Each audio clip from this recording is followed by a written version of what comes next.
What is up, everybody? We're doing the Bellator 262 Velasquez versus Kielholtz, the weigh-in recap, predictions, and a full card betting breakdown.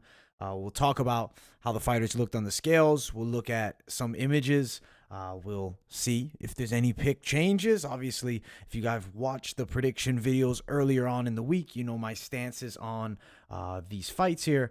I'm excited for this Bellator card, but I will be 100% honest. I'm not like super duper so stoked. Like, normally Bellator brings some heat, and I'll be honest, this card isn't as great as far as depth goes, but I still think we're in store for some pretty good matchups.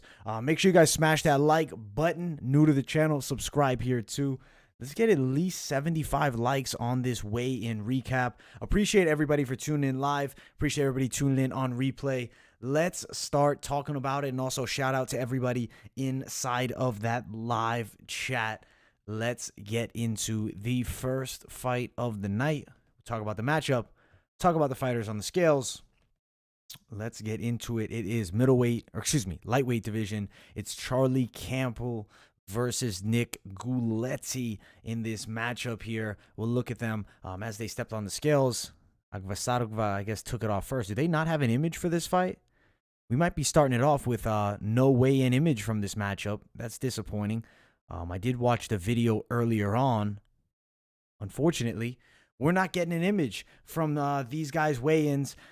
Sometimes I guess the photographers just aren't out for the entire show. But on one side, you got a decently hot prospect in Charlie Campbell. Definitely does bring in some striking skills, kickboxing style. On the other side, his opponent, Nick Guletti here, does have a pretty good wrestling game, also out of the southpaw stance. Could that be a potential factor to cause some trouble for Campbell? Maybe. Takedowns, awkwardness on the feet, sure.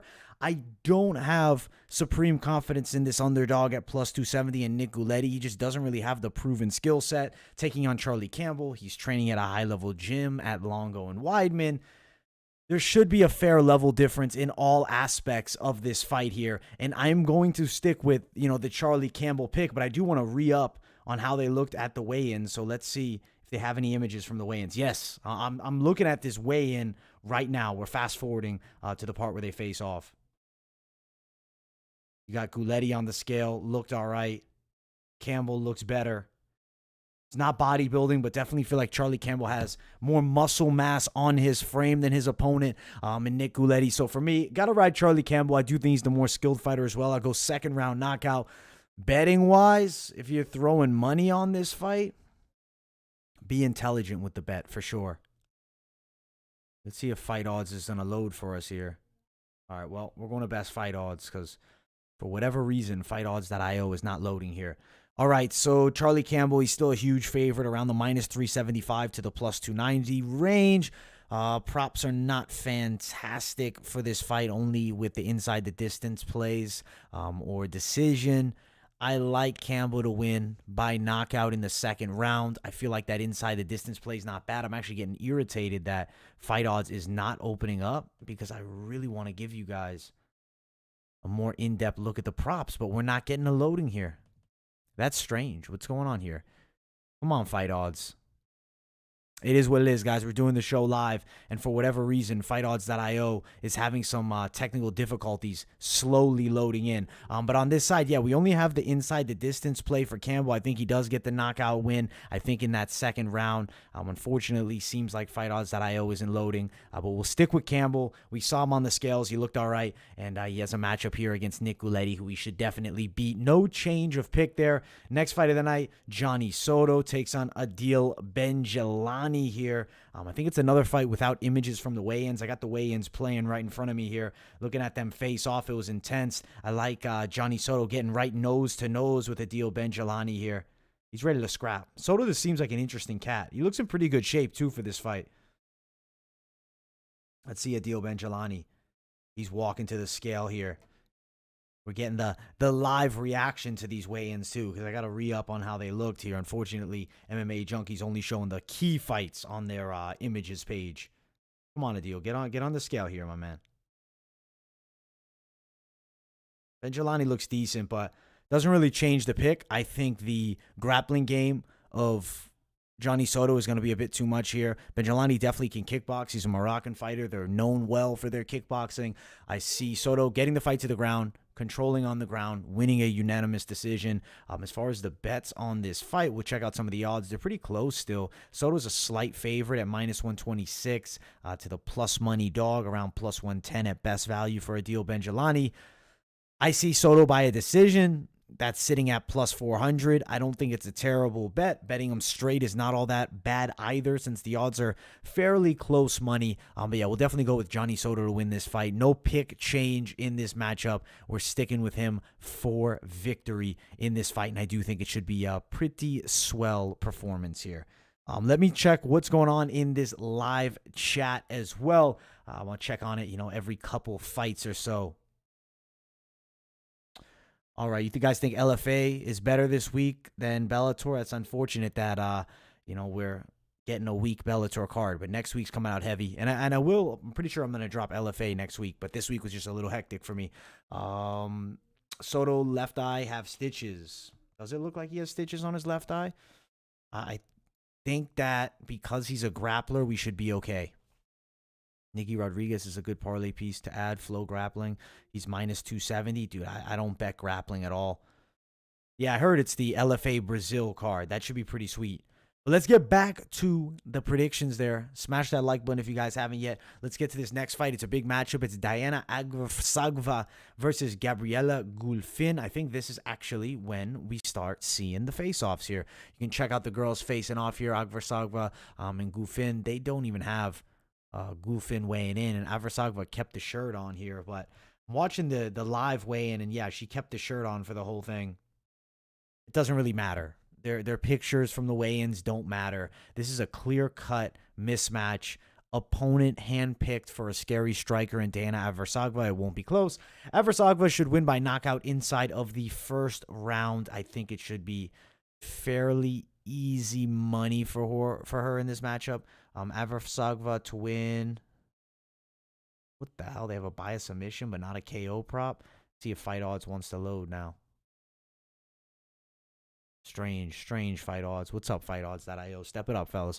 At least Best Fight Odds is reliable. It's working for us, even though the odds are just not as detailed. I think Agversagva definitely gets a knockout, and I definitely think it's early.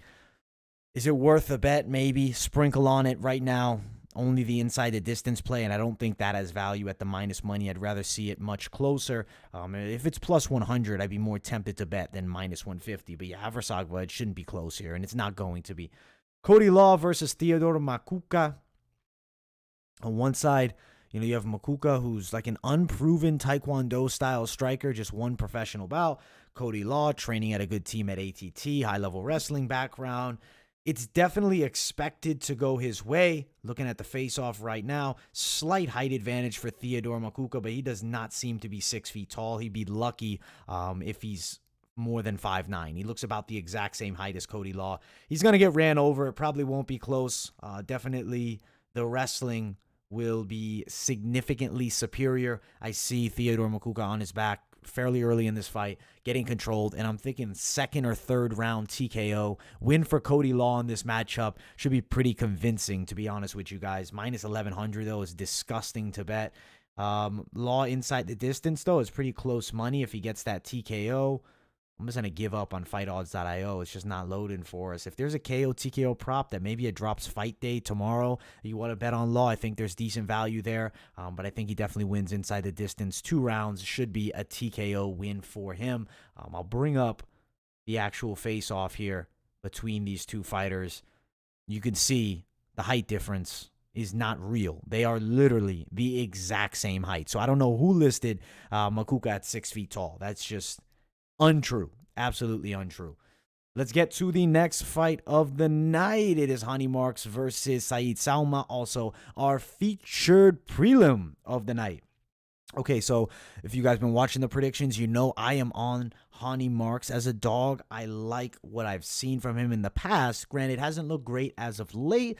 Hard loss to Linton Vassell, but I don't think Saeed is all that proven of a contender just yet in this heavyweight division. Lost a decision to Tyrell Fortune. I think offensively on the ground, Hani Marks has a lot more finishing ability than Tyrell does at this point. Granted, Salma's a tough prospect and not going to be an easy fight by any means for Hani Marks, but at that plus money, I am feeling like Hani Marks could definitely cash here. But you look at the physiques, both bit chubby. Hani Marks looks a little thick on the side. Let me see. I'm watching him right now. Oh, see, we got it right here. He's looking thick, but he's looking huge, though. Like, I think that could potentially be a quality thickness to have a significant strength edge in the grappling department. He's a high-level Brazilian Jiu-Jitsu practitioner, a guy that's definitely improved his striking over years. I got to ride with my man Hani Marks to beat Saeed Salma here. Slight size and weight advantage, though not all that significant. Fighters look to be pretty close to the exact same height here, and they definitely seem to be cool with one another, both training out of Florida, probably have trained with one another in the past. I'll ride Hani Marks to win this fight by a decision, maybe even a submission somehow. He wraps one up because he does have some pretty decent Brazilian Jiu-Jitsu skills.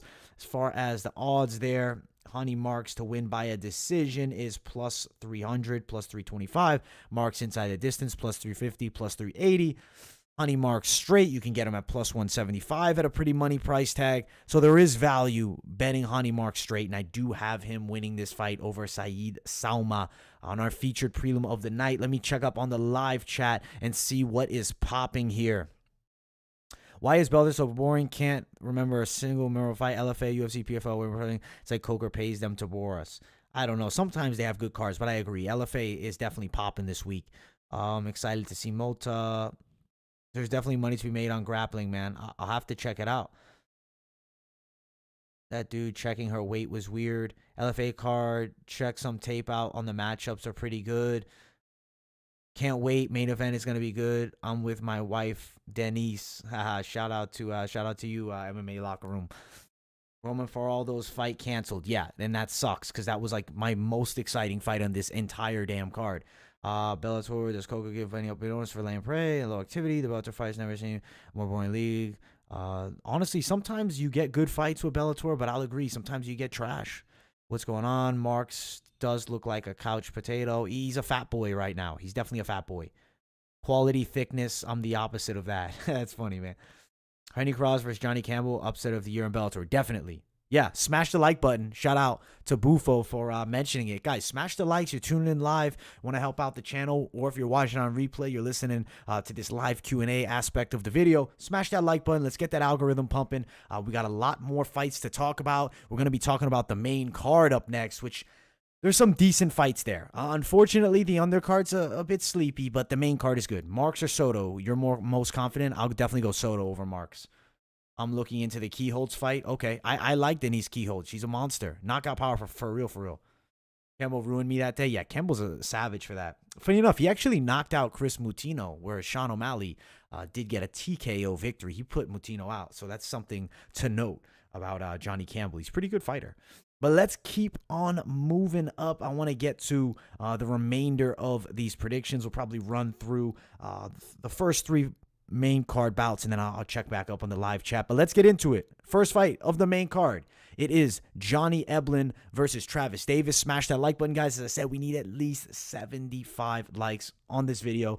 Johnny Eblen is a hot prospect on the rise. He's somebody I like, I enjoy watching. Skill set wise, very, very capable on the ground. High level wrestling game, solid Brazilian Jiu-Jitsu. Granted, not going to go out there and tap a lot of his opponents, more positional dominance. Granted, it also helps coming from a high level wrestling background. Travis Davis on the other side is no slouch, though. I mean, this guy does box professionally, definitely has some legit striking skills. Do I think that he's going to go out there and beat Johnny Eblen? I don't think he's a bad fighter. Pretty money 1-2 combo, and he's pretty competent out of both of his stances. On the side of Johnny Eblen, his improving striking game really showed out to be pretty good in his last fight. He did like a Jorge Masvidal-esque two-punch combination and absolutely slept Danielle Madrid in that fight, and it was not close. it was, I think, like, what was it, a minute and a half in? It was early. Don't quote me on it. I got to double check, but it was early. All right, 2 minutes and 44 seconds into the first round, he slept Daniel Madrid. Johnny Eblen, AKO Diamond Hands. He was also known as the Korean Canelo for a while, but I guess he had to switch up those nicknames. I do think he can get a finish in this fight, but it will be on the ground. Granted, Travis Davis, a pretty durable guy. Betting wise, if you guys watched the best bets video, we did talk about a couple things as far as the bets in this fight. We can quickly just look at the fighters on the scale there. Travis Davis looking sick with the tats, and he's definitely looking thick as well. But in this fight here, maybe prop betting wise, maybe, just maybe, Johnny Eblen by a decision will have the true value. He's won fights a lot by decision before. You're getting around plus 200 money. I don't think it's a terrible bet.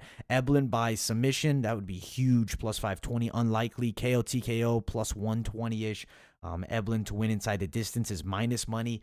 I feel like Travis Davis could go out there and surprise us and go all 3 rounds. He's not an easy guy to put away. Look at the loss previously. It's a cut, right? It's not like he's a guy that gets knocked out very often. I don't think he's been knocked out by a legit punch, at least in a very long time, maybe not ever.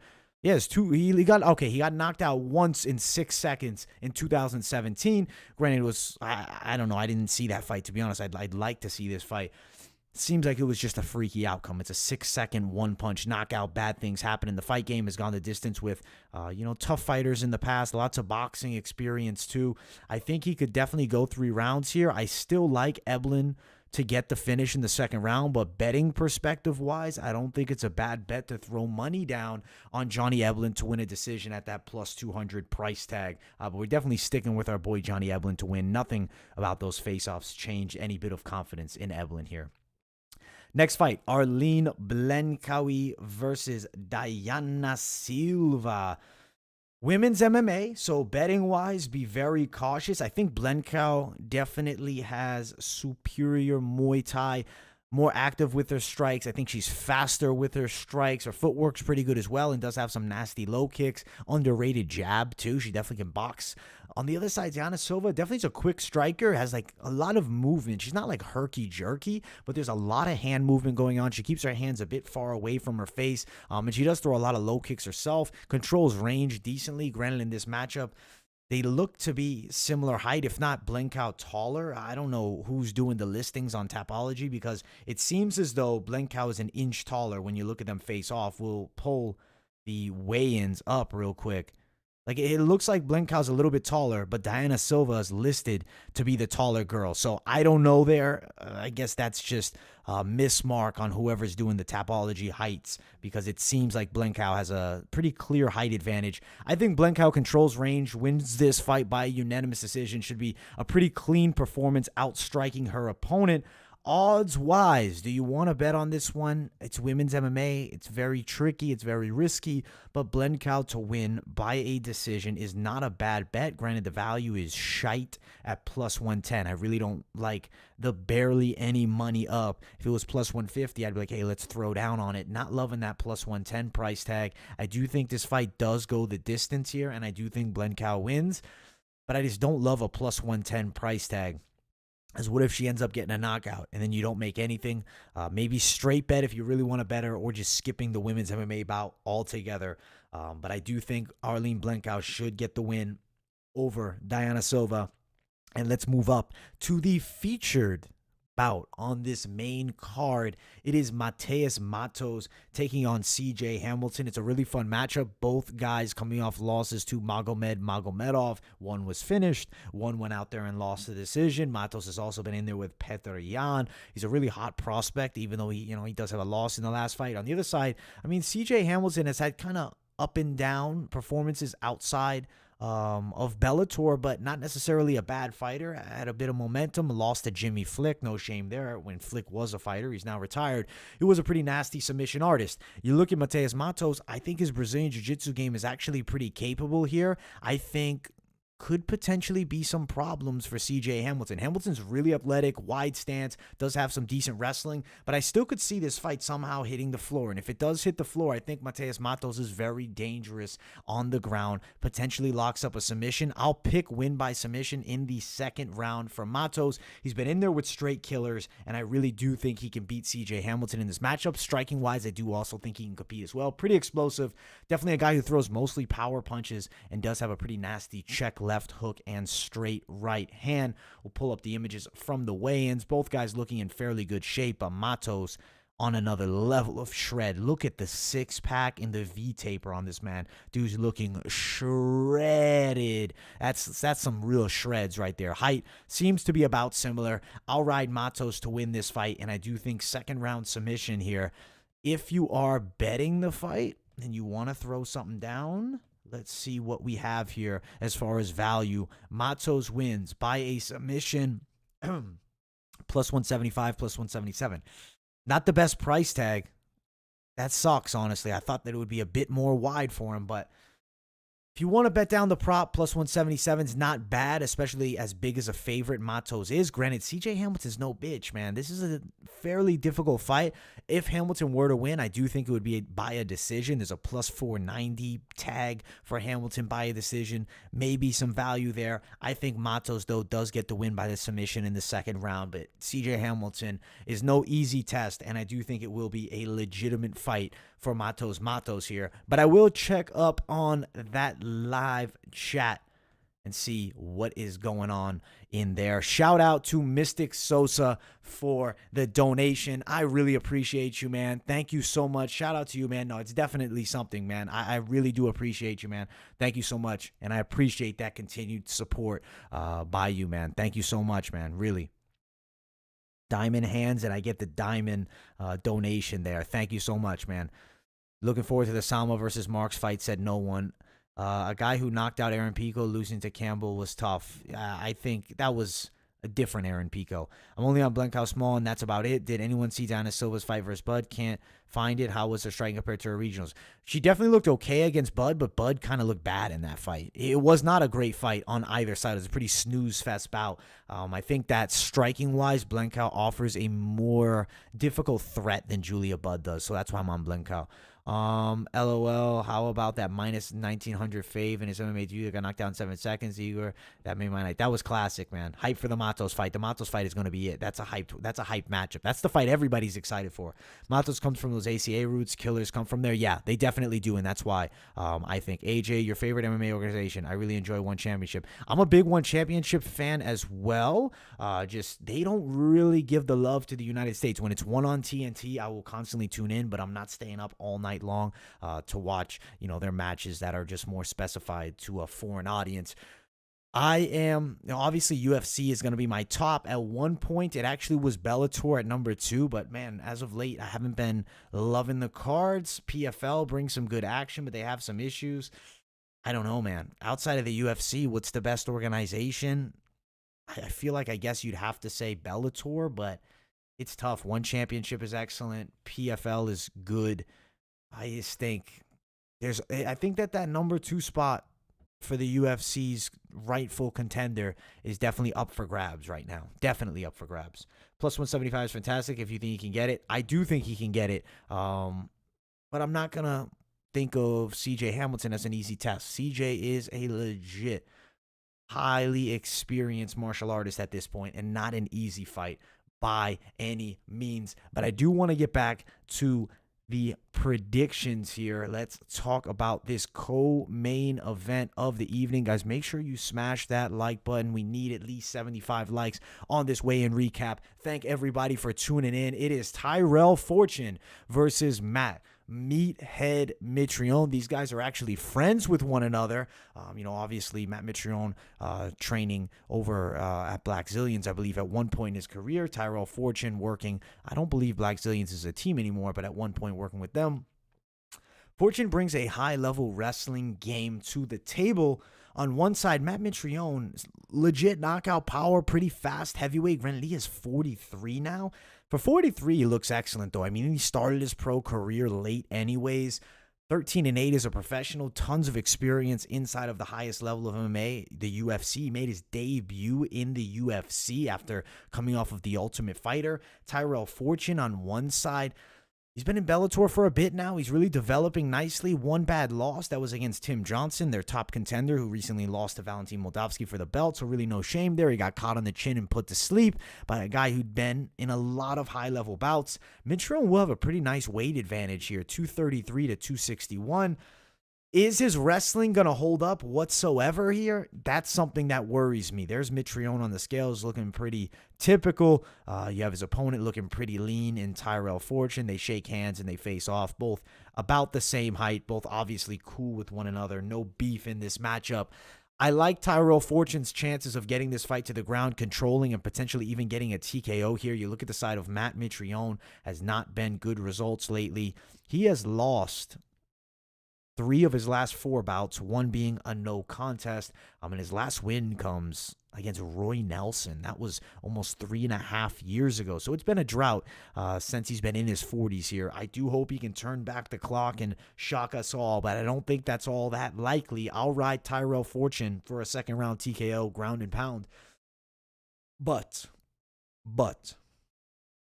Matt Mitrione is going to have some value betting-wise. He's a pretty big underdog. Minus 370 to plus 270, ranging around there. You can find Matt Mitrione at plus 300. Tyrell can be at minus 340 at best. Mitrione to win the fight by a KO TKO, plus 450. Solid sprinkle. He's a hard hitter. He's knocked out Derek Lewis in the past. We got to give the man some love, right? He knocked out a legit dynamite striker. Granted, Tyrell Fortune should get the ground and pound TKO. I do think that's probably how it goes, but I don't think it's a terrible bet to sprinkle a little something on meathead Matt Mitrione in this matchup. But I do think he does lose, unfortunately, for another straight time, which would be a disappointing result for the former highly rated contender and Bellator staple. I mean, he beat Fedor Emelianenko. The main event of the evening, time to talk about it. Juliana Velasquez versus Denise Kielholtz. Okay, so this fight right here is interesting. On one side, Velasquez, southpaw, who actually controls range extremely well. High-level grappling game, very good in the clinch, tends to control her opponents against the cage, is ready for 5 rounds of work. She's been through it in the past, winning her last fight against Ilima-Lei McFarlane. On the other side, Denise Kielholtz is a monstrous kickboxer, brutal knockout win in her last fight. Very fast hands, and her kickboxing record was 47-3. Her knockout power is real. Some of the best knockout power I've seen of any woman in this 125-pound division. Granted, not a ton of experience in the professional martial arts game, 6-2 record, but does also bring a judo background. So she's no slouch with her grappling, taking on a girl who's a fair amount taller and naturally bigger, but Kielholtz obviously in incredible shape. There's Juliana Velasquez kissing her bicep. She looks more than 3 inches taller. She looks more like 5 inches taller. I don't like that. I feel as though Kielholtz looks 5'1", Velasquez looks 5'6". I think there's a significant height difference. The reach is probably going to be a bit longer than listed as well. You really can't trust these stats sometimes online. I think that Juliana Velasquez could definitely run into trouble if a big punch touches her chin. Absolutely. Denise Kielholtz has dynamite in the hands. But let's be realistic. It's going to be a controlling effort by Juliana Velasquez. The only way we have seen Denise Kielholtz beaten is by submission. Granted, mostly decision wins for Juliana Velasquez. She does bring the jiu-jitsu to the game. How many wins by submission does she have as a pro? Just 1. Could see a grinding 5-round decision here for Juliana Velasquez in victory.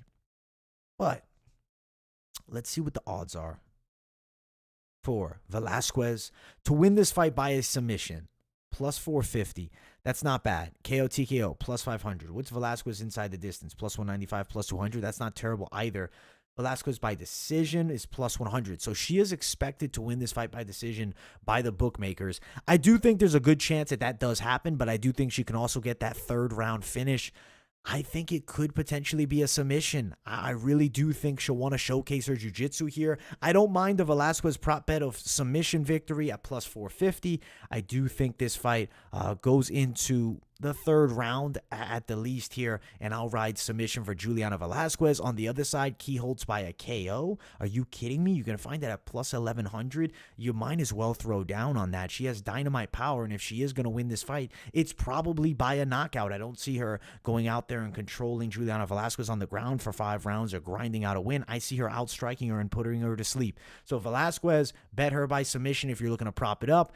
Bet Denise Kielholtz by a KO TKO if you are looking to prop her up as an underdog. Also, straight bet on her would bring you pretty good comeback. You can find that all the way up at plus 325. Velasquez straight, though, minus 335. Not all that pretty there. But some okay bets potentially to play with props. We'll talk about parlays in just a moment here. But I do want to see what is happening inside of this live chat here.